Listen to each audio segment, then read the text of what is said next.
Hello humans, welcome to Audioface, an irreverent podcast about the music news and music culture that mostly matters. I'm Dan. I am solo this time. Sean is not joining me live in this episode, but if you've listened to Audioface for a while, you understand that before artists come out with new music, especially really big artists, we like to do preview episodes so we can give people kind of a preview of their discography so we kind of know what to expect before we review the new project. And if you are an Audioface listener for a long period of time, then it's definitely no secret that I, Dan, am a huge fan of Gorillaz. They're definitely my favorite band, and I'm first to admit that they're far from perfect, but the scope, ambition, and overall consistent quality of the project throughout almost 20 years is something that very few bands achieve. And it's really even weird calling Gorillaz a band because it's an animated series, it's a touring orchestra, it's got its own lore, it's a global marketing machine, and in my opinion, it's the truest celebration of the art of contemporary music. And that's why I like them so much. We do these bonus episodes to give people an idea of what music is coming out in the future so they're on the same page with us. But since we did a bonus episode about Gorillaz already and we reviewed the Gorillaz Now Now album, we're going to do a little bit of a retrospective thing. We're going to play the retrospective of Gorillaz to get the entire scope of that in a few moments, but that will be updated with music samples that weren't in the original episode. So as we talk about the songs, you'll be able to hear them. I think that's the way. There's a reason I produce Audioface this way. I think it sounds cooler, so you'll get to hear that updated for the first time. And then after we play through that, we will play through the Now Now review that Sean and I did in 2018, again updated with music samples, so that way you will be caught up to us just about with the Gorillaz project. Now, Gorillaz are coming out with Song Machine. It is the Song Machine Season 1, I guess. It is the latest in the Gorillaz project, and it's a very interesting thing. The concept of cutting up your album and releasing it one song at a time over the course of several months to build up hype is a very interesting thing to do when you're re-releasing music or releasing music to begin with. It's an extremely interesting thing to do during COVID when you can't do the traditional things artists do to support their upcoming albums, such as touring or any of those sort of live events. So it's been an interesting thing. There's a lot of interesting stuff to talk about Gorillaz. I could probably make this podcast about Gorillaz alone, but if you want to listen to a Gorillaz-only podcast, there's one called Hallelujah Monkeys that's pretty good. Nevertheless, we will have the retrospective of Gorillaz. We will have the Now Now review. I will then return with some thoughts in later on this podcast about Song Machine as a whole, or as few of those thoughts that I can manage to give. And that'll be the bonus episode. So let's get right into that. Before we do, though, make sure you are subscribed to Audioface Pod on Twitter and Instagram, on YouTube, or wherever you're listening to podcasts so you don't miss new content when we put it out. We're going to be reviewing a lot of cool things this year, including new Gorillaz, including other artists we've done bonus episodes for, like Biba Doobie. So make sure you check that out so you don't miss any of the cool stuff we're doing. Thank you for listening with us, music-wise, as always. And here is that updated version of our Gorillaz retrospective review.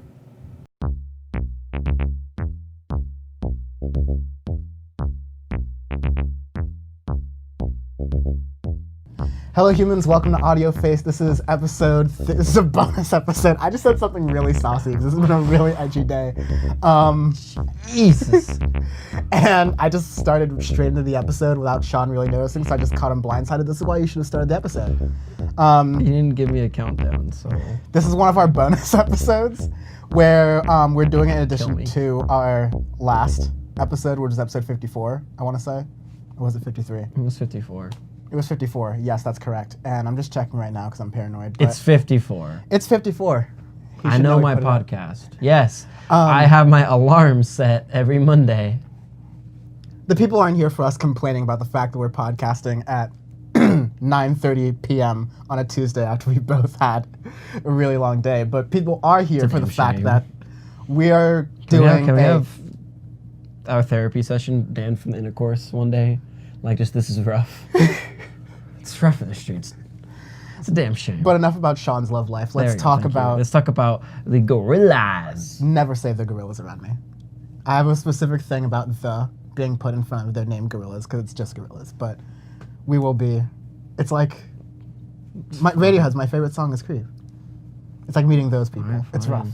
I'm just being grammatically correct, but okay. It's not like the 1975 where it's in their name. Because if someone says, listen to 1975, that sounds weird. Right. Listen to the 1975. Yes, La Brea Tar Pits, one of those tautological names. Anyways, so Gorillaz is a very interesting concept because you could be describing the cartoon characters, you could be describing the two people kind of behind the project. Describe Damon Albarn's constant wailing on the iPad. You could describe Robot video game beats. You could describe Jamie Hewlett's very provocative, like edgy cartoon stylings, but that's all Gorillaz, and so Murdoch's dick. That's happened a couple times. Not this phase though. Not this phase. He's cleaned up. He's cleaned up his acts. I mean, he's in prison. He says, yeah, exactly. He's having to pay up. But Jesus, Gorillaz is my favorite band, legitimately. So this is gonna be fun to talk about. But they're releasing a new album at the end of this week when we're recording this, called The Now Now. The Jetzt. And shout out to we got like 8 German listeners now. Something like that. Shout out to that. But Gorillaz started as a project of 2 roommates, Damon Albarn and Jamie Hewlett. They were roommates in England. Damon Albarn was in Blur at the time. Jamie Hewlett was a popular artist known for doing a graphic novel called Tank Girl. And they're both kind of angry with music, media, music culture. Yeah, who does this sound like? MTV. It's a really interesting story here. Don't go in the garage. Don't sleep. Don't go in the garage. In this, the first Gorillaz song was a demo off of Blur's album 13. And I think it was called I've Got the Law. Yeah. Actually, I don't know. It was on the Japanese version of Blur's album. And that little demo on like a little 4-track thing became Tomorrow Comes Today. Oh. Which was the first single and the first music video for Gorillaz that was made in 6 weeks. Yeah. They had no notice whatsoever. They're like, okay, EMI is giving us the money, let's do this. And then they came out with their single Clint Eastwood, which kind of was their first major hit, especially in England, especially in the US. It blended this kind of, it was pop, but not in like a bubblegum way. Alternative rock with a mainly rap part with a singing chorus. And at that time it came out in like the early 2000s. Huh? It's a rhythm, you have it or you don't. That's a fallacy. I love that song. And yeah, they just popped onto the scene. Originally, Gorillaz were very careful about showing themselves as humans. They always represented themselves the cartoon characters. The first time Gorillaz went on tour, they had the screens up and everything. Yeah, it was a screen. They were performing behind basically a projector screen that projected little images of the characters while they're performing live behind. I love that. That was so cool. And there are a couple of don't ever forget Sean Ryder coming on stage drunker than a dick. That was for Demon Days. I'm not even there yet. I know, but just never forget. That's so much of Gorillaz is beautiful. But the first Gorillaz album wasn't very collaborator heavy, and a lot of what Gorillaz became / has become potentially is about the collaborations that kind of make up the project. And so the first album came out in 2001. Was about 1 hour and 9 minutes long, and I think it's it's between this and Humans that I would say are the weirdest or like the hardest albums of Gorillaz to get into, I would say, because there's a lot of range here. You can definitely tell in their first album they're kind of trying out a bunch of different sounds and things they're going for. Nonetheless, it all came out pretty solid. I think Humans is still harder to get into, but we'll get there. I also want, like, their second song on the album was 5-4, a song that was done to be poppy and punky, but in a different time signature. And that's how you can tell among all the other things that Gorillaz was really a band that was trying to experiment a little bit, do different things. And dude, the Sean Audioface rule, do something fucking different. Chairman Sean's award for doing something fucking different. And they're not getting it this year. They're not Radiohead by any means experimental. They've never gone that far, I would say. But they're doing a lot more differently and doing a lot more genre melding. Definitely genre melding. And that's the biggest thing that makes them very unique. It's the fact that they can blend so many genres in one thing and not make it a mess. Which is rare because sometimes people genre bend and it's like, this is god awful. This is donkey shit on a platter. And then you get people who think that genre blending was invented by XXXTentacion. Fucking I was literally about to say that, and I was going to say something really bad, but no editing, so you're welcome. No editing, and we talked about it in previous episodes that you should listen to. We're on Spotify now. Yeah, we are on Spotify. We're on Spotify. I wish you saw that. I opened my mouth like 3 times, and like my brain said no. It's weird in between after Gorillaz because the main Gorillaz albums didn't come out between, like, there are 5-year spans in between them. And there are also stories about the characters that are created by Jamie Hewlett and the band to kind of wrap everything together. Yeah, so like different eras of the albums, like the 1975 eras. I love it when bands do that. Yeah, because it's reinventing yourself and what you're doing with your sound. Not only with the music, but thematically what's around it.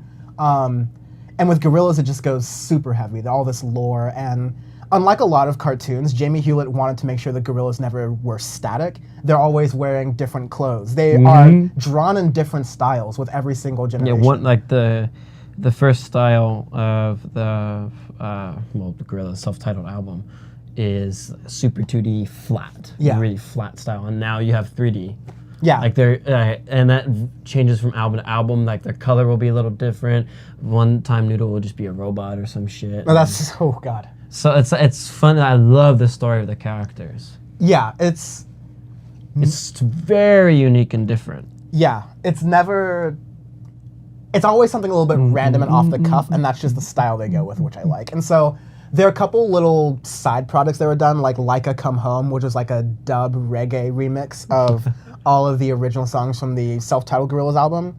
There were G-sides, which were like B-sides and some remixes to some of the Gorillaz songs, which also contained the 2000 Soul Child remix, which I think is one of the few remixes better than the original song. So good. Yeah. Then we hit 2005 with Demon Days, which we talked about the best alternative albums ever made. A couple reviews episodes back when we talked about the Arctic Monkeys, and we talked about AM.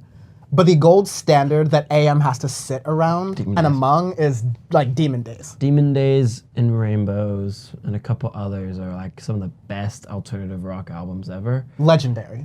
Demon Days is one of the best just albums, period, in general, of any band. For every single song creates a story and they are all linked together. Yeah. I mean, if there are plenty of people that like the Gorillaz and they think of the Gorillaz as Demon Days. I remember as a kid growing up when Demon Days came out, how that was huge. It brought the band to, really big in the States, even bigger than before, and really Feel Good Inc. was a big hit. Everybody knows that song, and that wasn't their one-hit wonder, which is not. There's so many other songs, but Demon Days really exploded them to people started to really look into the lore of the band, lore of the story of all the characters that they have, and I mean, to this day, so many people listen to the album. You see people wearing on the streets with the shirts of Demon Days, or like different little. The 4 boxes. Yeah, the 4 boxes of the characters. Yeah, the characters. There's some people put play on that with different stuff like Star Wars ones or whatever of Demon Days. It's such an influential album to so many people, and for good reason. It's head to toe, everything flows, and it ends with some of the 2 most beautiful songs ever written. Demon Days has everything I want in an album. Like it begins and ends the same way. It has the same kind of constraint with the same kind of range. Like it's like music at its best form. It really honestly. is. And it's hard. I mean, I kind of don't try with episodes like this with our biases, I guess, because we're talking about bands we really care about. We have this time growing up with. And I grew up seeing Gorillaz. I've seen them every single phase they've gone on tour since the Brit Awards when they performed. I was 5 or 6 to Escape to Plastic Beach tour, Demon Days Live, and the last one. Humans, but we went to see Humans. Yeah. God, and so around the storyline, long story short, with the characters, the story was Noodle died in the video for El Mañana, sort of. Murdoch kind of let all of his vices get to him, and he was on the run from the law, which is the recurring factor. Which is the ever theme of Murdoch. Russell disappears because he's being possessed by demons who sometimes manifest as the collaborators for Gorillaz and other times just fuck him up.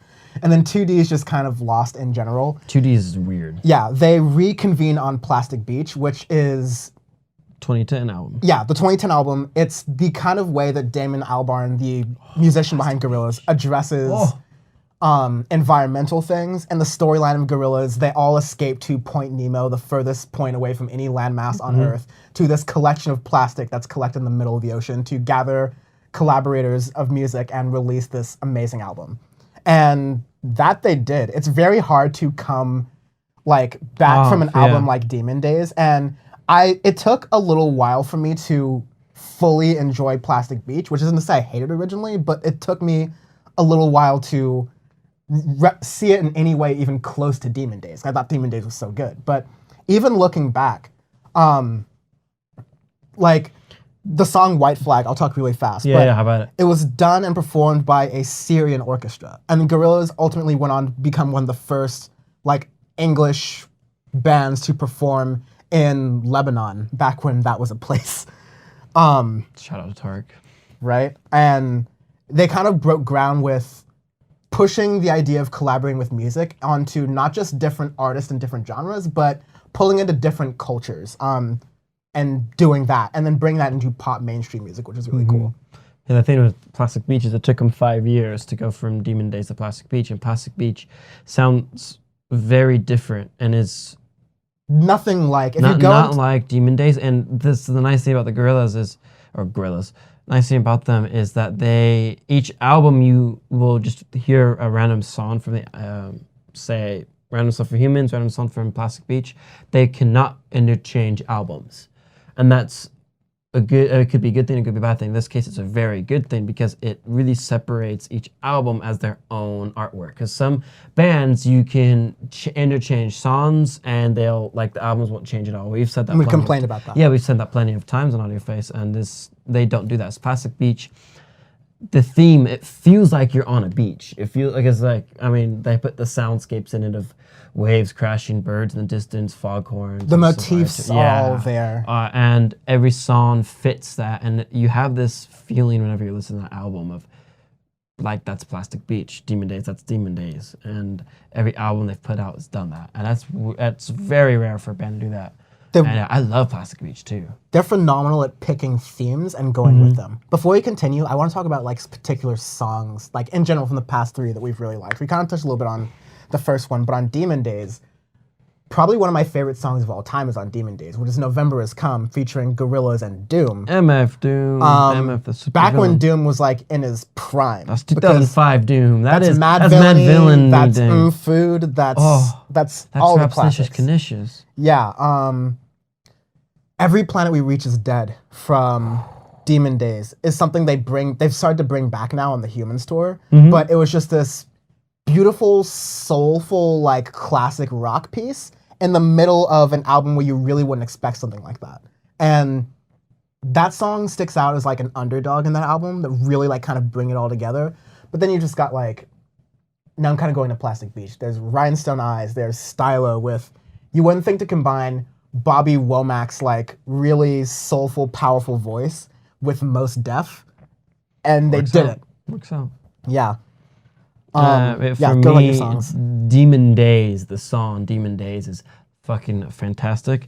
Like three of my favorite songs: Demon Days, Last Living Souls. I will put that song on repeat, and then Dirty Harry. Dirty Harry, I love it because it's just in the middle, it'll just switch, and then you get this super hard rap part that just goes off. And seeing that live was fucking awesome. It was so turned.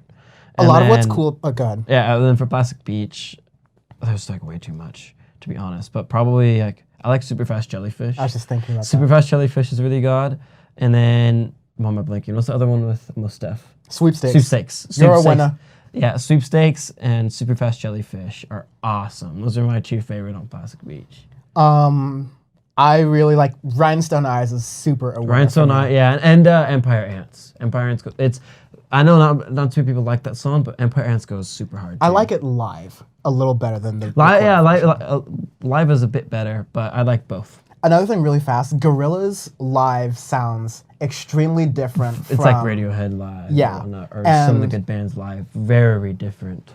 We don't get to talk about this that much on the show because we're just like reviewing things really fast. We're always reviewing recorded things. But a really big barometer of what I will respect in an artist is how they perform live. Because not every artist translates well live to recording or vice versa. Some people are very better in either one.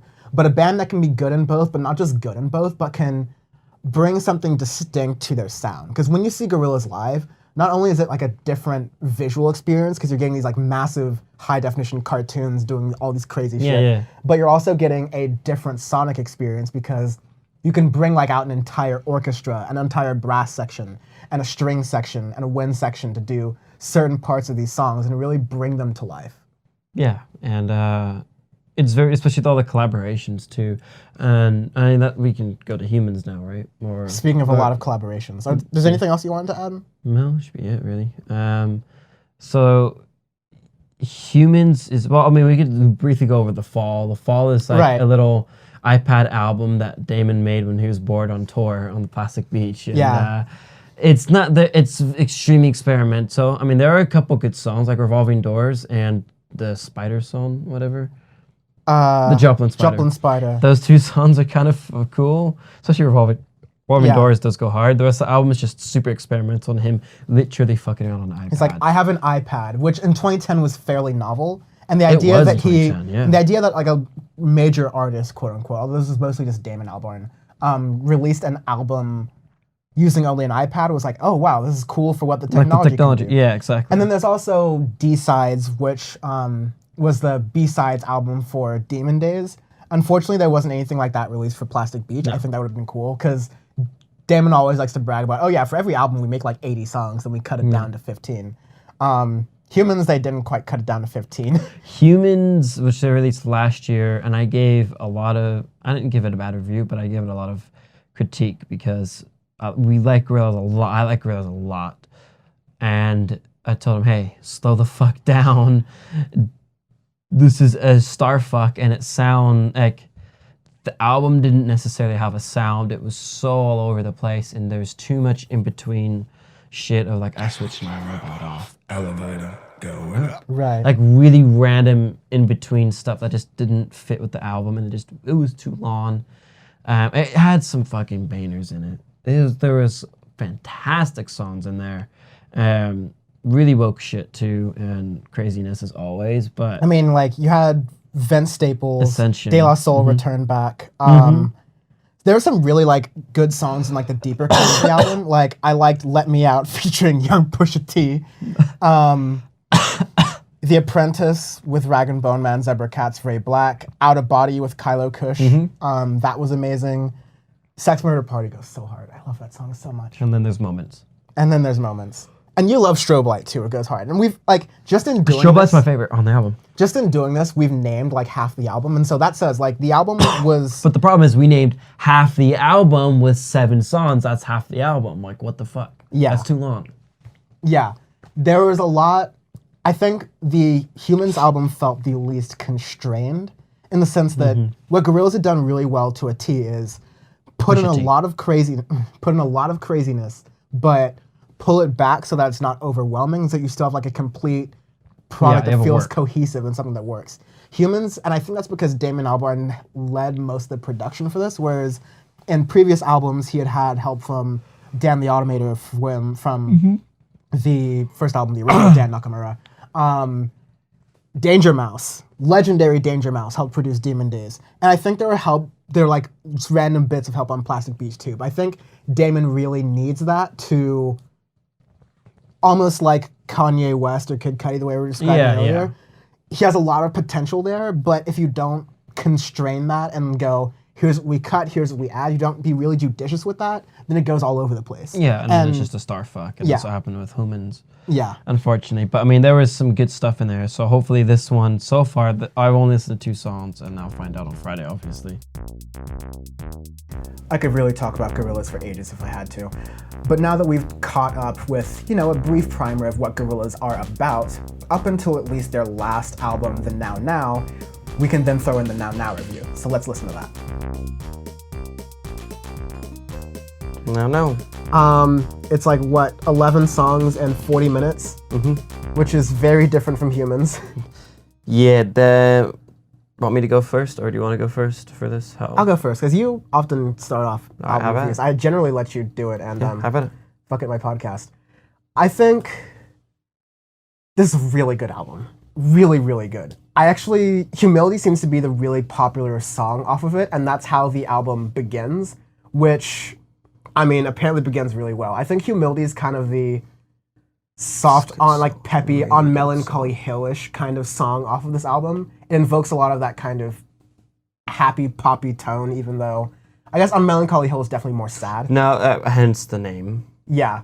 But Humility is very different. It shifts a different tone for Gorillaz in general, because in the lore, like, Murdoch is out of the picture, is replaced by Ace from the Powerpuff Girls, which is hilarious. 2D is, like, acting more like the frontman of the group rather than, like, Murdoch pulling the strings in the idea of it. But really, this is just Damon Albarn kind of holding himself back, and, like, the production holding itself back a little bit from Humans, which was good, but was kind of all over the place. Which was just a clusterfuck. That's not what this is, because there are very few features on here. It's just Humility and then Hollywood featuring Snoop Dogg and Jamie Principle, which is really good. It's a fucking good song. It's got everything I love in a Gorillaz song, but I'll get to that in a moment. And then other songs which are just like nice synth sounding good songs. Like it's Gorillaz bread and butter that's really in there. And so that's kind of towards the second half of the album. And technically the album's divided into two parts. The second part beginning with Lake Zurich, but it's not really too relevant to it. I listened to it, it's just like that whole piece, start to finish, and I really, really liked it. But what'd you think? I think the first half of the album is definitely stronger than the second half. I love the first half a lot. I like the second song, Trends. That is a really, really good tune. I like it. Hollywood. Kansas is okay. I don't know. There's two songs I'm kind of iffy on, which are Kansas and Idaho, ironically states in the U.S. I don't know. I just didn't like them too much. The last song, Sokai. I don't know if that's how you say it. Suki. Suki. Oh, Suki. I enjoyed a lot, but that first half of the album, basically going up to Lake Zurich, because I do like Lake Zurich a lot. Magic City Fireflies are okay, but the whole album as a whole, I like a lot better than Humans. There are tracks on Humans that I like a lot more than the Now. Basically, if they chopped down Humans and made it more coherent like the Now, Humans would be probably my favorite Gorillaz album, but they just made it too crazy. The Now, they read the production value of it and they chopped it down into 11 songs instead of a clusterfuck. Made it a lot more coherent. Every song on it sounds like an era. It's like Plastic Beach, Demon Days, where you hear that song, you're like, okay, that's like Plastic Beach era, that's Demon Days era.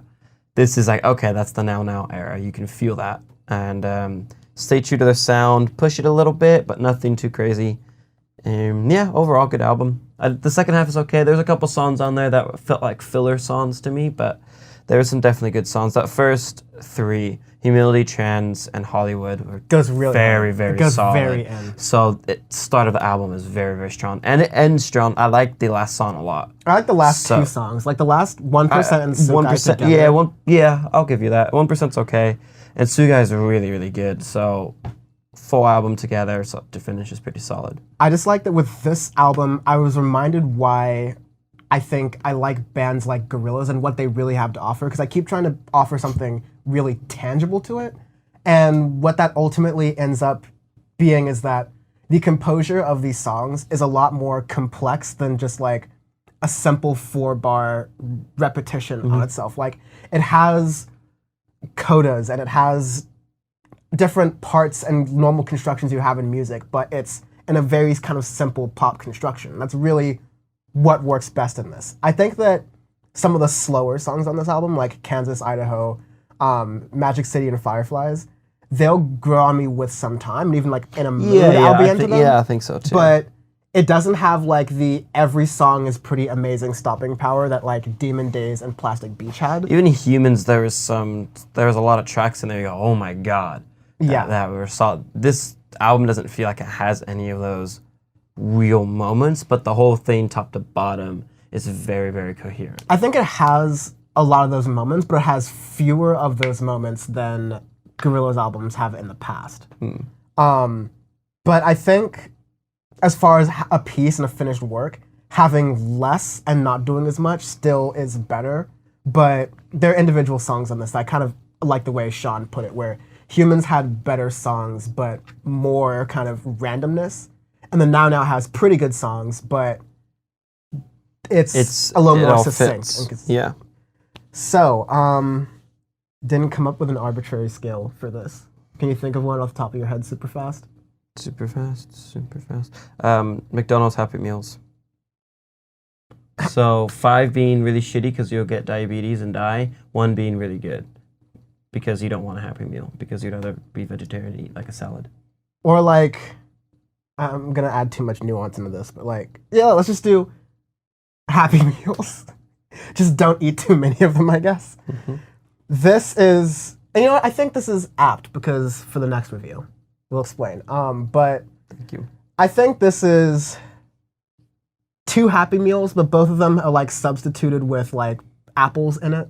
So you get like the healthy alternative to the Happy Meal, but still 2 to where it's like, I'm not sure if I want all of this. That's me. I was going to say 2 and then substitute, instead of the burger, substitute like chicken nuggets or something like that. Yeah. Still, you'll die from them, but... Maybe like a juice instead of the soda. Yeah, exactly. You get like the little... Like little apple juice box thing that they put, yeah. Yeah. Sure. They did not pay for advertising on this show, and no, you can definitely tell. Fuck them. And you can tell. Very, very interesting, not only in the story of Gorillaz itself, but the story of Sean and I as Gorillaz fans. It's really interesting how he came out of the Now review. Gorillaz kind of refreshed, looking for new heights, but us not necessarily wanting Damon Albarn to rush and make new music. Damon Albarn did not listen to us. He did his own projects, and then it turns out Gorillaz was going to be getting a reboot as well in 2020. But the Song Machine project has been pretty fucking good. Like, I gotta be real. These are some of the best Gorillaz songs that have come out in almost a decade, I would say. Not that the Gorillaz songs that came out in the 10s were bad. I mean, Plastic Beach I still consider to be like really phenomenal.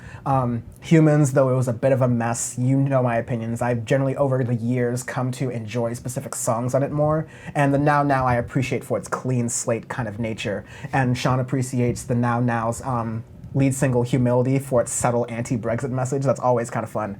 But yeah, I guess kind of the annoying thing with Song Machine is the issue with Audioface and how we prefer to listen to albums and take in albums. We like to get a little bit of a tease of the album to begin with, and then that gives us a hint of what to expect. And then we hear the album, we get to have that reaction of understanding how the pieces come together all at once for the first time. And then from there, we can kind of build our review from a perspective that is very close to the way people listen to albums. They don't know a lot coming in. They listen to it for the first time. They have a good feeling about it. They save some songs and they go on.